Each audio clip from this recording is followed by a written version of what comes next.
Hello everybody. In the last class or the last video, we were discussing about the various terminologies associated with block cipher. Today we'll be discussing some more technologies, some more terminologies associated with block cipher. Why are we discussing these terms or the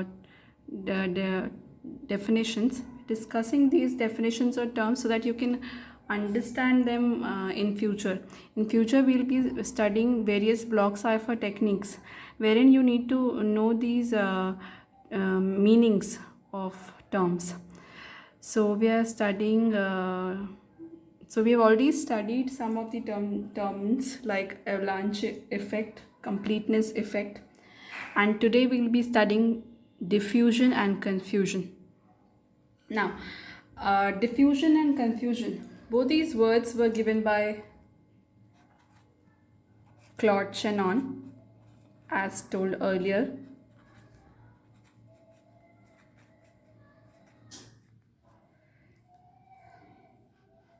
So Claude Shannon was the one who gave these terms. Let me start by what was the purpose of giving these two terms. See, Shannon's concern was to frustrate the cryptanalyst.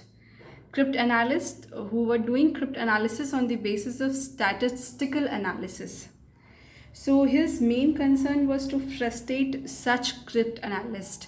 So to remind you, cryptanalyst is the one who tries to breach the security. If you remember, cryptanalyst is the one who tries to breach the security purposes.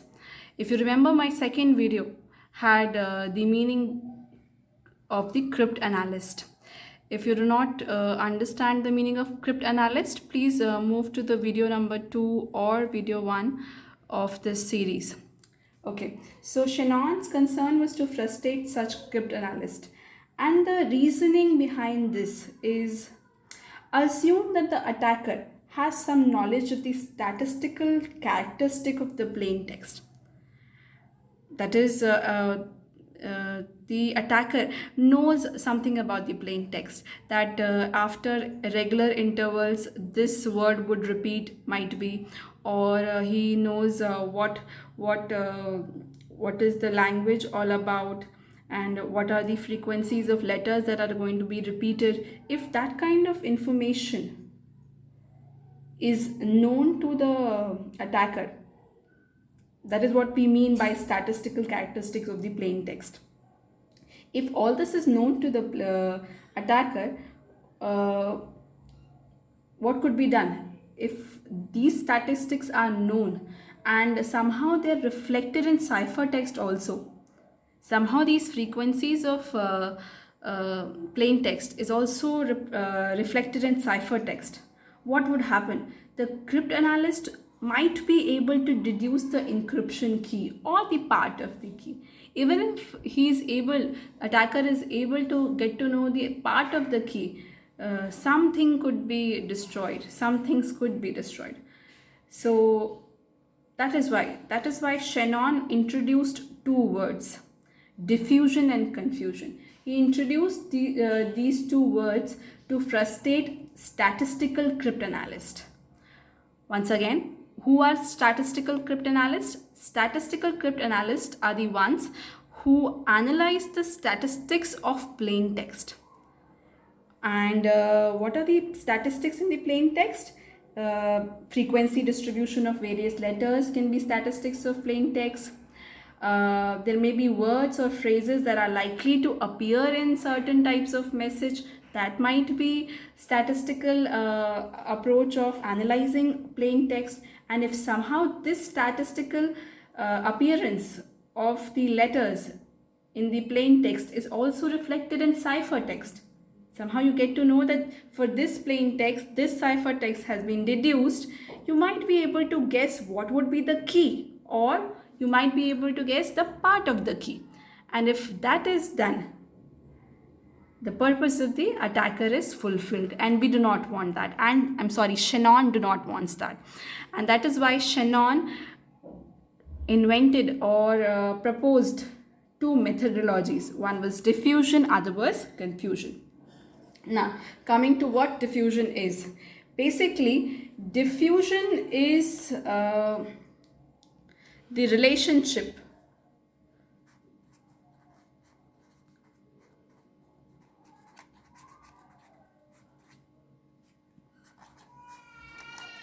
between the plain text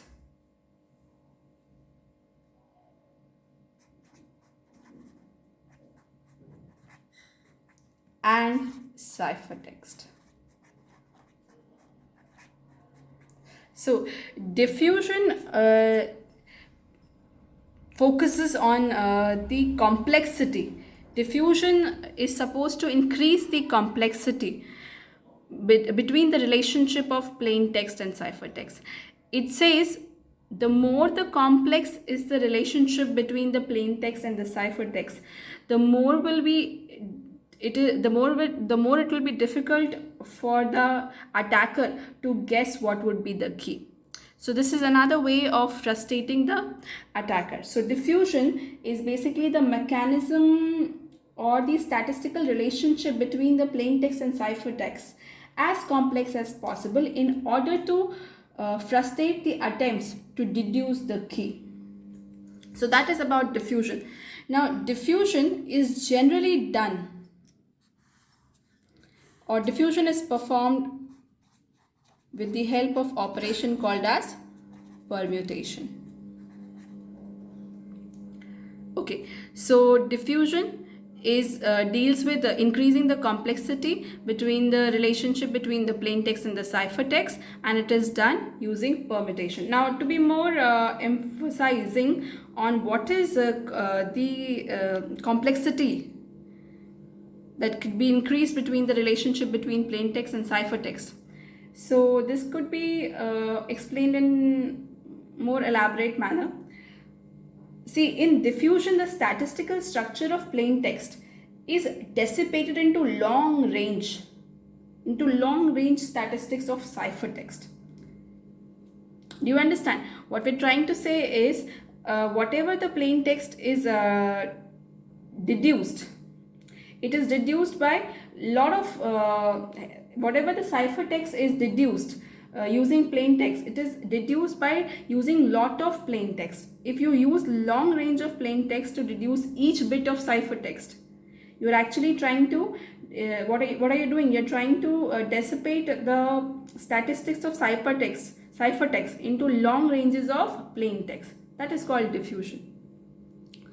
And if you cannot understand that, please try and understand. We're just trying to make the relationship between the plain text and the ciphertext, that is the methodology of converting from plain text to ciphertext, more complex. That is it. That is called diffusion, and diffusion is done using permutation, by performing permutation operation. Okay, talking about confusion. Confusion seeks to make relationship between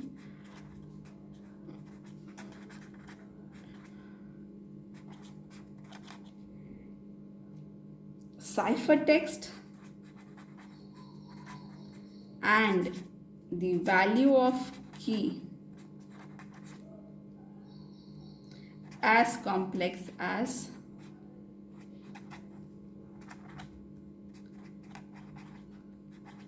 possible. Now that is called as confusion. Confusion deals with making the complexity with increasing the complexity between what? Between ciphertext and value of key. It says the more the ciphertext and the value of key relationship is complex, the more will be the frustration for the attacker. Okay. Thus, even if one can get some idea of ciphertext statistics, he will not be able to deduce the key because of the complex relationship that is there between the ciphertext and the key. So this is generally achieved by substitution.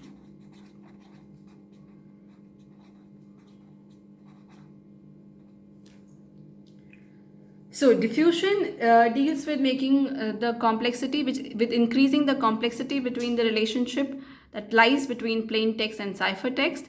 And confusion deals with increasing the complexity that lies between the relationship of ciphertext and the value of the key. Diffusion is generally diffusion is generally achieved using permutation. Confusion is achieved using substitution. So that is all about confusion and diffusion. So always remember, diffusion means the relationship between the plain text and the ciphertext. Confusion is the relationship between the ciphertext and the value of key. Okay, so moving ahead.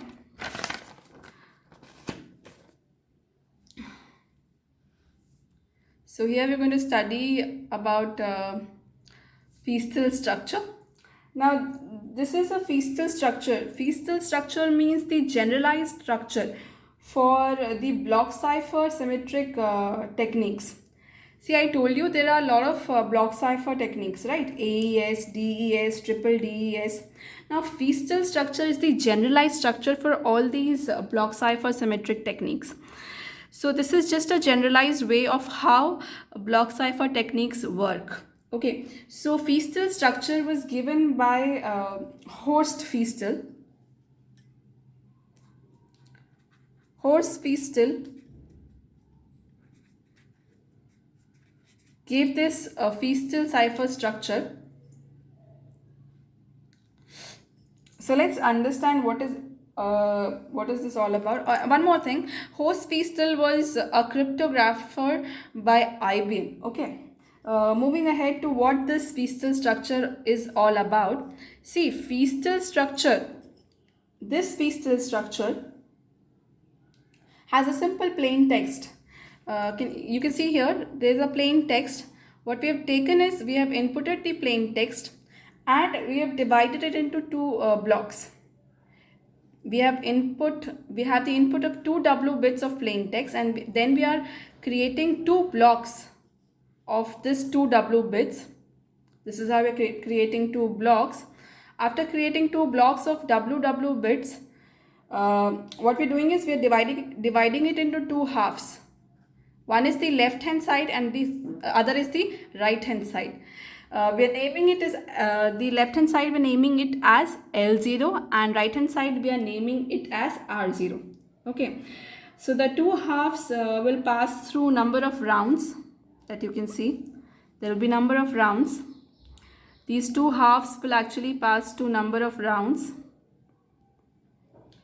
Okay, as you can see, there is round 1, round I, round N. So there will be number of rounds, and after processing them, they will be combined again to produce ciphertext. Okay, so what we are doing is we are actually taking the plain text and then we are dividing it into two blocks of WW bits, and then we are passing these two halves of W bits to number of rounds and then combining again to form the ciphertext. So this is the feastal structure. This is the entire feastal structure that we are going to study. So each round here, if you focus on each round has inputs. Each round basically has two inputs. One is the L0 and the other one is the R0 if you talk about round 1. Okay, so if you have to mention it in generalized manner, we say each round I has input Li minus 1 and Ri minus 1 derived from the previous round, right? Each round is having Li and Ri from the previous round, and if I say round I is going to have values of left and right from the previous round, so that round is going to be mentioned by Li minus 1 and Ri minus 1. Okay, so talking about round 1. Round 1 is going to be divided, so round 1 is basically going to have two inputs, L0 and R0. Okay, and one more thing, all the rounds are going to have same structure.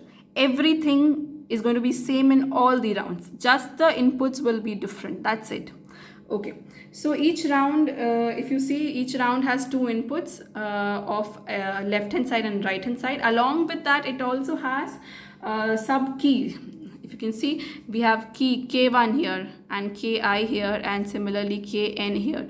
So all the rounds will also have the key values as input. Okay, so starting from the first round, a substitution is going to be performed on left hand side of the data. How are we performing substitution on left hand side? Focus here. See, the left hand side is going to be uh, substituted. How is it going to be substituted? Okay, wait. See, here we are taking our right hand side value and then performing a round function on it. How are we performing round function on R0 or our right hand side value? By using key K1. Okay, so we are performing a round function on the right hand side value using the k key 1. After performing the round function on the right hand side value, we are then performing a XOR operation. This is a XOR operation. This is a symbol of XOR operation, and then we are performing a XOR operation between the left hand side and the value that we have got from the round function from the right hand side. After performing the XOR, we are then permuting the value. Permuting means changing the order. So what we are doing is now the left hand side will become the right hand side and the right hand side will become the left hand side. So this is what we are going to do in every step. Okay, why aren't we saying that we are not see, I said one word. I said a substitution is going to be performed on left hand side data. Why didn't I say that substitution is going to be performed on right hand side data? See, the right hand side data, if you can see, the right hand side data is going as it is to the left hand side. There's no change to right hand side data. Right hand side data is going as it is to left hand side. And what we're doing is, what changes are being done? Changes are being done to the left hand side. So basically substitution is being performed on left hand side. How are we performing substitution on left hand side? We are actually taking the input of the right hand side, performing round function on the you could ask me how are we performing round function, right? There could be a doubt that what is this function all about. There could be number of questions that what is this function all about? Why are we using key? How are we using key? See, this function, this is a generalized structure.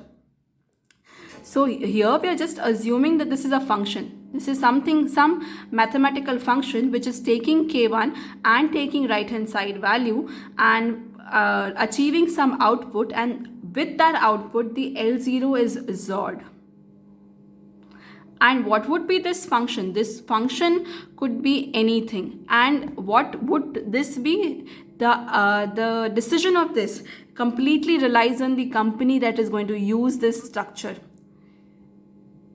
See, there are a number of functions. There are a number of functions that can be used. There can be DES, there can be triple DES. There are a lot of techniques, and there are a lot of functions. So this function could be anything, and the decision of this function is left to the person who is using the structure. Okay, so all the rounds again are similar. There's no difference between the other rounds. After this permutation, see, after we have permuted the value of R0 to L1 and L0 to R1, this is permutation. Why are we calling this as permutation? Because we are changing the order. We are now making right hand side to the left hand side and left hand side to the right hand side. That is why we are performing this as, this cross portion as permutation. Okay, after performing this permutation, we'll go through several rounds. See, there are several rounds that we have gone through, and after performing these rounds, we are then again combining the entire output and giving ciphertext as the final value. Can you see this?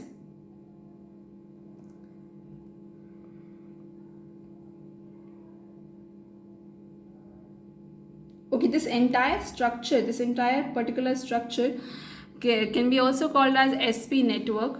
Why is it called as SP network? Because we are performing permutation also, we are performing substitution also. Both the operations, substitution and permutation, are being performed here. That is why this entire Feastel cipher structure can also be called as SP network. And this entire structure was also based on the substitution and permutation network. Now, how can we make this structure more secure? There's a question. The question is, how can you make this entire Feastel cipher structure more secure? Now, this Feastel cipher structure can be made more secure by choosing the choices of the parameters. How can you choose the choice of the parameters? The first choice is the block size.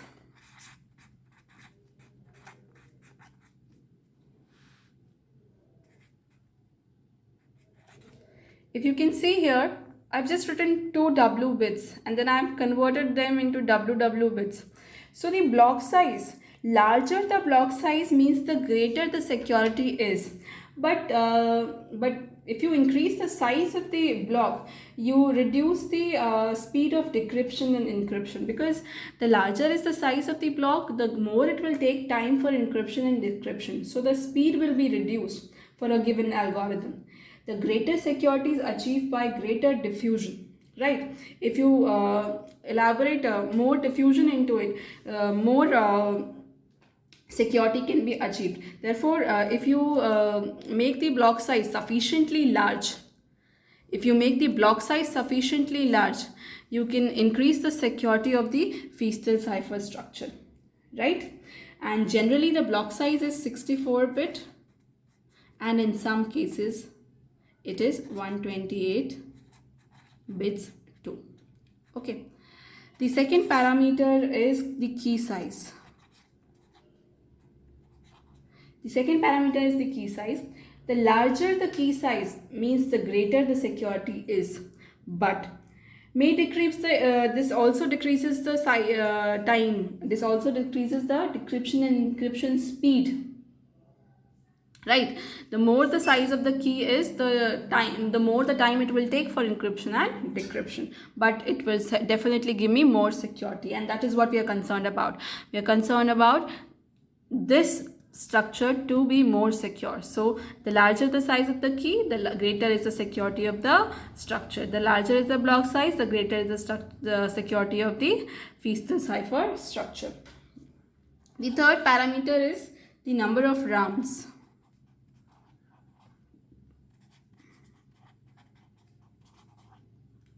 Again, multiple rounds offer increase in security.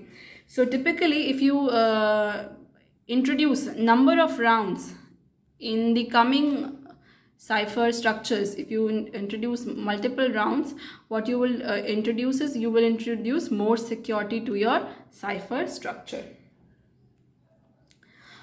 Then the fourth parameter is the round function.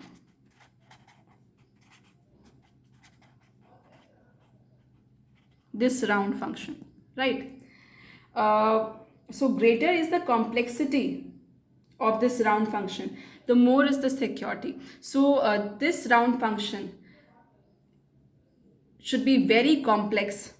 If you decide it to be very complex structure, then only you can ensure the security of the Feastel cipher structure. So more the round function is complex, the greater is the security of the Feastel cipher structure. Moving ahead to the fifth point. Fifth point says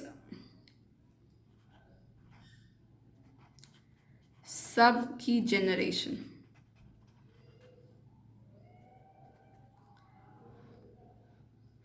So you can see that there are a number of keys here, K1, Ki, Kn, and these keys are actually generated from the from one single key. There's a random key generator that generates these keys. So the security of the entire structure also depends on the key generation. Whoever is generating these sub keys, if that generator of sub key is very complex, is greater in complexity, has more complexity in its algo, then this leads to difficulty for cryptanalyst. Okay, so these are the 5 points that you can see. The more is the block size, the greater is the security of the structure. The more is the key size, the greater is the security of the structure. The more the number of rounds we have, the more is the security. The greater is the complexity of these round functions, the greater is the security of the structure. The more is the complex key generator, sub key generator, the more it is secure. Okay, this is entire Feastel cipher structure. Again, I will repeat what we are doing here is we are actually taking that plain text as input. We are dividing it into 2 blocks of W size, and one half is named it as L0, other half is named as R0. L0 is going through substitution. How are we performing substitution? We are actually taking our right hand side value, and we are inputting that right hand side value into a round function. This round function also takes k1 sub key as the input, and then it generates an output, and that output is then XORed with L0, and this L0 is then permuted to right hand side, and the right hand side of the above input is as it is permuted to the left hand side for the next round. This is one complete round, and there are a number of rounds that continue to work, and finally we combine the entire value of both left hand side and right hand side to give the cipher text. So this is entire Feastel cipher structure.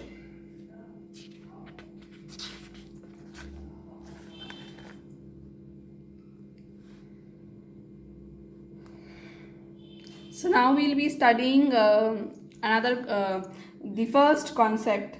I have told you there are a number of block cipher techniques, and I told you there's a technique called DES. So we are going to study the DES, which is a block cipher technology. So DES stands for Data Encryption Standard, and Data Encryption Standard was first developed in 1970s. So it was developed in 1970s, and it was given by Lucifer Cipher. So Lucifer Cipher has implemented or has designed data encryption standards, and it was designed way back in 1970s. So it was one more thing, it was used as standard in 1977. It was generated in 1970s, and in 1977, so in 1977 it was used as standard by FIPS. FIPS stands for Federal Information Processing Standard. So Federal Information Processing Standard considered DES, Data Encryption Standard, to be a standard in 1977. So it was developed in 1970s, and it was made as a standard in 1977. So again, you all of you know that DES is a symmetric key block cipher, as we have mentioned earlier also, and DES is an implementation of Feastel cipher structure that we have studied earlier.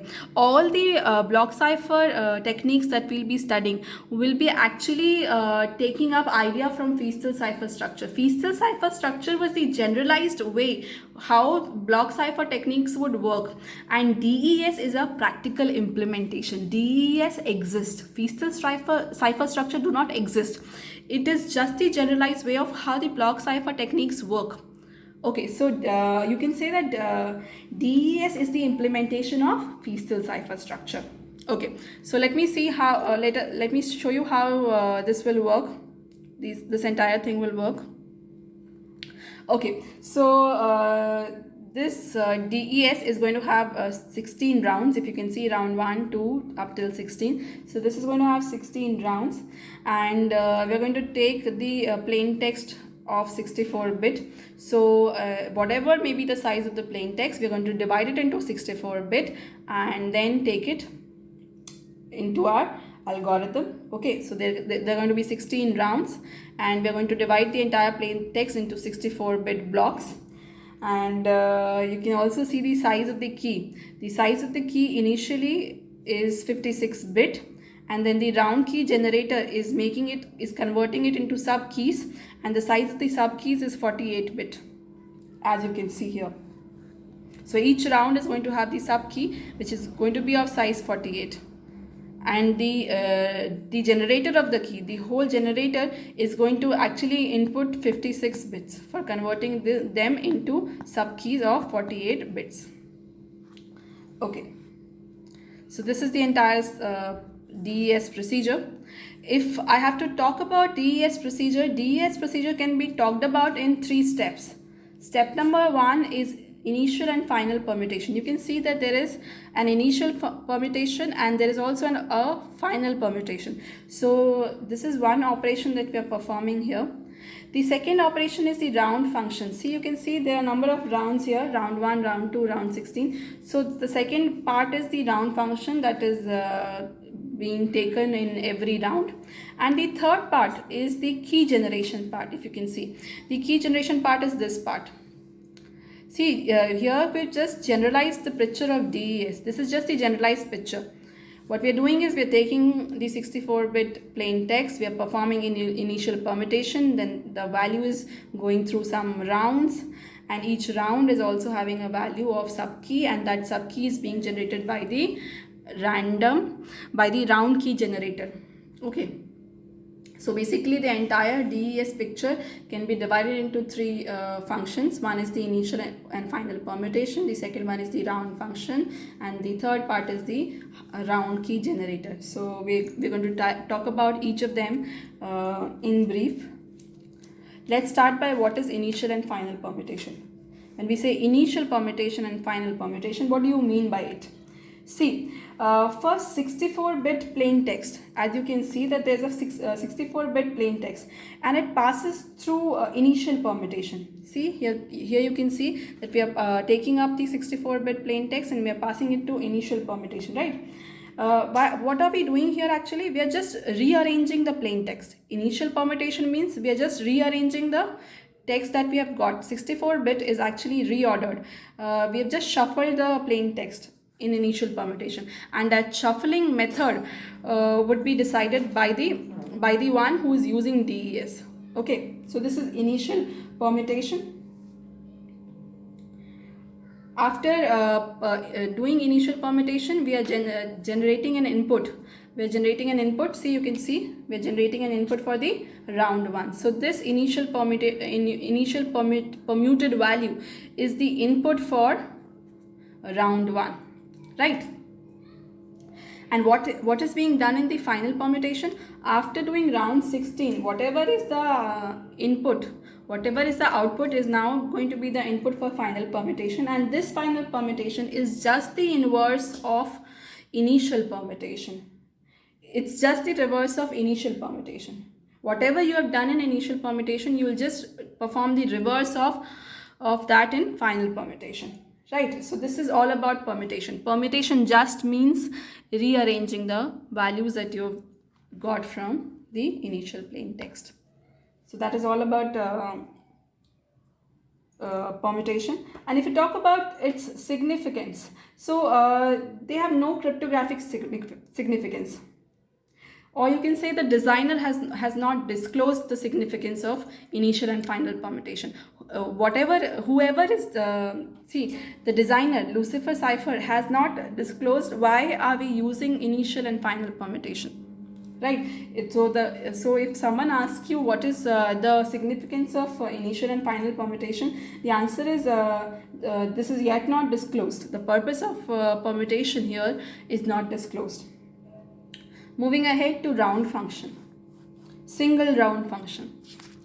So this single round function looks like this.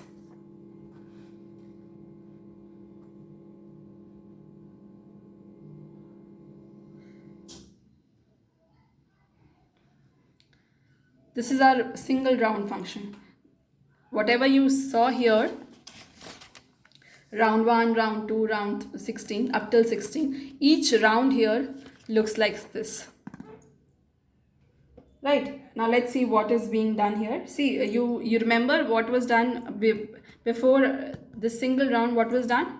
We performed initial permutation. After performing initial permutation, what would we have got? We would have got 64-bit original data, that is shuffled, right? Shuffled 64-bit original data would have been developed by doing initial permutation. After doing initial permutation, we actually divide the entire original data into two parts, left hand side part and the right hand side part. The left hand side part and the right hand side part. Why are we calling it as Li minus 1? Because I'm just assuming that each of these left hand side and right hand side will come from the previous round. This is just about single round, right? Each of these left hand side and right hand side will be coming from the previous round. So I'm saying this is L minus 1 and Ri minus 1, and this is round I. If this is round 1, then the value will come from L0 and R0. Okay. And both the left hand side and right hand side will be off if it is actually divided into two equal halves. So if you divide 64 bit into equal halves, it will be divided into 32 bits and 32 bits. This will be of 32 bits and this will also be of 32 bits. Okay. So the two 32-bit quantities are treated as separate entities. Okay. So after this, what will happen? We will be performing certain operations on right hand side. If you can see, we will be performing certain operations on right hand side. See what is going to be done here. All of us know that this is 32 bits and this is also 32 bits, right? After this, we are performing a expansion on this right hand side. Why are we performing an expansion on this right hand side? Because the size of the key that is going to be taken in the future step is 48, and I want this also to be equivalent to the size of the key that is going to be inputted. So basically I am going to perform an expansion. This 32 bit is now going to be expanded and converted into 48 bit. Always remember, wherever expansion is written, expansion can be done by using permutation and not substitution. So wherever the expansion word comes, it is automatically permutation box or P box. So this is a P box wherein the 32-bit is expanded to 48-bit. After expanding, we have performed a XOR operation with the key, with the subkey. Subkey size was 48-bit, and the output that we have received from the expansion box is also 48-bit. And then we performed a XOR operation between the two. After performing a XOR operation, the output value is then inputted to the substitution box, S box. And this S box again generates a 32-bit value. Basically, we're performing a contraction here. 48-bit is now contracted to 32-bit. After performing a contraction, we then perform permutation on it. Permutation, again, you know what is it? It is just the rearrangement of the values. After performing permutation, we perform a XOR. We perform a XOR. See, we're performing a XOR, and this XOR is being performed. One is the value that is coming from the right hand side, and the other is the value that is coming from the left hand side. So Li minus 1 is being XORed with the round function of the Ri minus 1. Right, and after performing this XOR, what do we get? We get the right hand side. So basically, when I say right hand side, so I can say Ri is being generated by performing a XOR function, between the Li minus 1 as it is, as you can see, Li minus 1 as it is, right, and the XOR function, and then we're performing some functions on right hand side, Ri minus 1 using key k. So you can see we have performed certain functions on right hand side, certain functions on right hand side, and then we have performed a XOR. So this is the entire formula. This is how you've got Ri. Ri is actually XOR between Li straight away, and some functions are being done on Ri, and we have studied what functions are being done here, right? And if you have to say how do we achieve Li? Li is straight away written. If you can see, Li is straight away written as Ri minus 1, right? I am writing Ri minus 1 as it is to my Li side.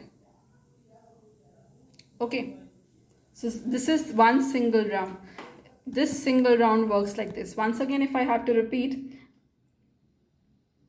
what am I doing? I am taking up the round initial value, I am expanding this value, performing a XOR with the key, and then substituting, and then permuting, and then performing a XOR between the Li minus 1 and the function of Ri minus 1, and then giving the value Ri, and I am writing down Li from Ri minus 1 as it is. So this is my single round. After this, we have key generation. The third is the key generation. How are we generating key? See, we're taking the 64-bit value and then performing permutation on it. The designers have disclosed how the permutation is being performed here. We are just ignoring the every 8th bit in the 64-bit. We are just ignoring the every 8th bit in the 64-bit. That is, we are ignoring 8 bits. If you ignore 8 bits, you'll be getting 56 bits. We're just ignoring every 8th bit. So in 64-bit, if you ignore every 8th bit, it will be 8 bits. And therefore, 64 minus 8 will be 56 bit. So after taking 56 bit as input, we're performing permutation and then getting 56 bit. So in initial picture you saw, we're taking input as 56 bit, but no, we're actually taking 64 bit, we are permuting and then getting 56 bit. And how are we permuting? We are permuting by ignoring every 8th bit in the 64 bit. And then dividing this 56 bit into 28 bits and 28 bits. After performing 28 bit, after dividing the 56 bit into 28 and 28, we are then doing a circular left shift on both the sides. On both the sides, we are doing a circular left shift, and that circular left shift is then being permuted or being contracted. Since all of us know that 28 and 28 combination will give me 56. Even if we perform a circular left shift on both the 28 bits, we need to, when we combine, we get 56 bit, and this 56 bit has to be contracted to get to 48 bit. Right? Also remember that this left shift value is just not the input for permutation and in giving the subkey. It is also an input to the next round key generation. All of us know that key is generated for every round. All of us know that key is generated for every round, right? If you remember the initial diagram, we saw that there's key generation for every round. So every round key generation is done like this. We take 64-bit, permute 56, we take 64-bit, then permute to get 56-bit, then divide into 2 halves, then perform circular left shift, and then contract them to get the subkey, and the circular left shift on the 2 halves is also an input to the next round. Right? I hope you can understand. This will again go through the circular shift, this will again go through the contraction to give the subkey for the next round. So this is entire key generation format. You can also have a doubt too as to this is if this is encryption technique, if this procedure is for encryption, then what is for decryption? Decryption is just the reverse of it. Decryption is just the reverse of the entire procedure. So thank you, class. We'll be meeting on few more points of DES we'll be discussing few more points of DES in the next video. Thank you so much.